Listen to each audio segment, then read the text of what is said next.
अय मर्द मोमी, अय मर्द मोमी, तुझे ईमा की हरारत की कसम। अय मर्द मोमिन, तुझे ईमा की हरारत की कसम। सोज में डूबे हुए साजो बगावत की कसम। तू कयामत है, कयामत है, कयामत की कसम। कूद जाओ वक्त के उड़ते हुए तूफानों में, कूद जाओ वक्त के उड़ते हुए तूफानों में। जलजले डाल दो तकरीब के अवानों में। तेरे अल्फाज के नगमों की तकद्दुस की कसम। तुझ में गुलगुल की, तुझ में बुलबुल की महक, गुल की चहक, सब कुछ है, सब कुछ है। नौजवान साथियों, ज्यादा मैं क्या बोलूं इस काला कानून के बारे में, आप और हम बखूबी जान चुके हैं। ये मौजूदा सरकार पूरे देश के अंदर अफरा तफरी का माहौल पैदा कर दिया है।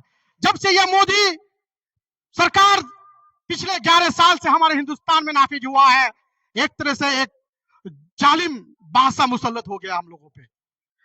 कभी 3 तलाक बिल लेके आता है, कभी सीए एनआरसी लेकर के आता है, और अभी हमारे लिए वक्फ कानून, जो हमारी औकाफ की जायदाद, जो अल्लाह के नाम पे हमारे आबा व अजदाद ने, हमारे बुजुर्गों ने दान किया था, उसको भी छीन कर बेचने का काम किया। मुझसे पहले एक वक्ता ने कहा कि बीएसएनएल बेच दिया, एयरपोर्ट बेच दिया, लाल किला बेच दिया, ताजमहल बेच दिया। अब देश में बेचने के लिए कुछ नहीं है। देश लाखों करोड़ का कर्जा में डूबा हुआ है। तो उनको अब हमारी वक्फ की जमीन नजर आया, अब इसको बेच करके अदानी और अंबानी के हाथों में देना चाहता है। और हमारे मुसलमानों से हमारा जो हक है, हमारा जो अधिकार है, हमारे देश के जो संविधान ने, जो दस्तूर ने हमें अधिकार दिया है, उसको भी उन्होंने छीनने का काम कर रहा है। मैं सलाम करता हूं इस देश के सेकुलर भाइयों को और उन सेकुलर विपक्षी पार्टियों को जो आज मुसलमानों के इस काला कानून के खिलाफ कंधे से कंधे लड़ाकर हमारे साथ खड़ा है। मेरे मुसलमान भाइयों, हम लोग उतनी मजबूती से लड़ाई नहीं लड़ रहे हैं। आप पूरे देश में देखिए, हमारे हिंदू भाई आपसे और हमसे यानी मुसलमानों से ज्यादा मजबूती के साथ पूरे हिंदुस्तान के अंदर इस काला कानून के खिलाफ लड़ाई लड़ रहा है। दुआएं कीजिए, सलाम है ऐसे लोगों को। इसलिए इस काला, अभी तो ये अंगड़ाई है, अभी तो अब इब्तदाए इश्क है।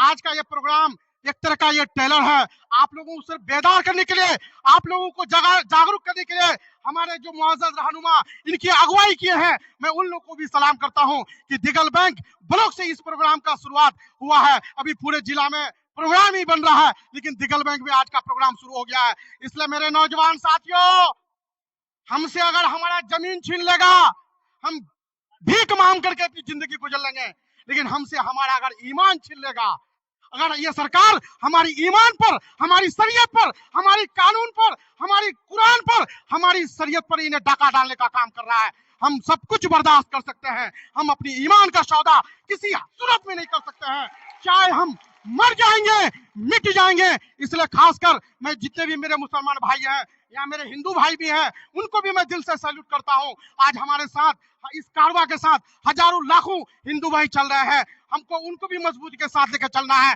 मैं खासकर अपने ईमान वाले मुसलमान भाइयों से कहना चाहता हूं, वाहिद कलमे की बुनियाद पे, ला इलाहा इल्लल्लाह की बुनियाद पे मुत्तहिद और मुनज्जम हो जाइए, और ये सरकार के ये जो काला कानून है, इसके खिलाफ सिर में कफन बांध करके हद तक लड़ने के लिए तैयार हो जाइए। चाहे हमें जितनी भी लड़ाई लड़ना हो, हम खामोश नहीं बैठेंगे, ना इस कानून को हम तस्लीम करेंगे।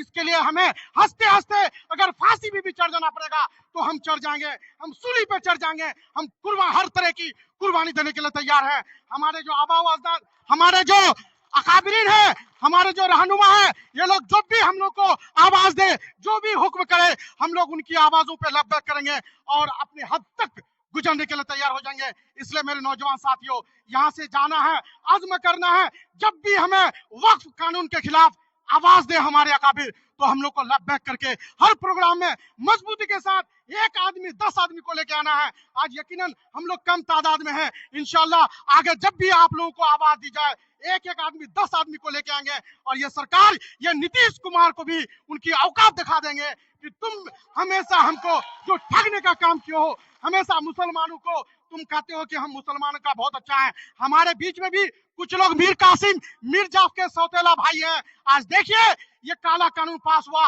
उन लोग के अंदर अगर गैरत था, उन लोग के अंदर ईमान बाकी है, तो अब तक इस कानून के खिलाफ उन्होंने इस्तीफा दे देता। लेकिन हम लोग के बीच में है, ऐसे लोगों को पहचानना है, ऐसे लोगों को भी पहचानना है जो आपके लिए हर चीज को दांव लगा करके आपके लिए खड़ा है, अपनी पार्टी का परवाह नहीं कर रहा है। राजनीतिक का परवाह नहीं कर रहा है, लेकिन इस काला कानून के खिलाफ मजबूती से खड़ा है। ऐसे लोगों के लिए दुआ कीजिए, उनका साथ दीजिए और हम सब मिल करके इस काला कानून का पूरी तरीके से मजम्मत कीजिए। मैं इन्हीं बातों के साथ अपनी बात को खत्म कर हिंदुस्तान, हिंदुस्तान, इनकलाब, इनकलाब, मोदी सरकार, मोदी सरकार, चाटुकार नीतीश कुमार, चाटुकार नीतीश कुमार।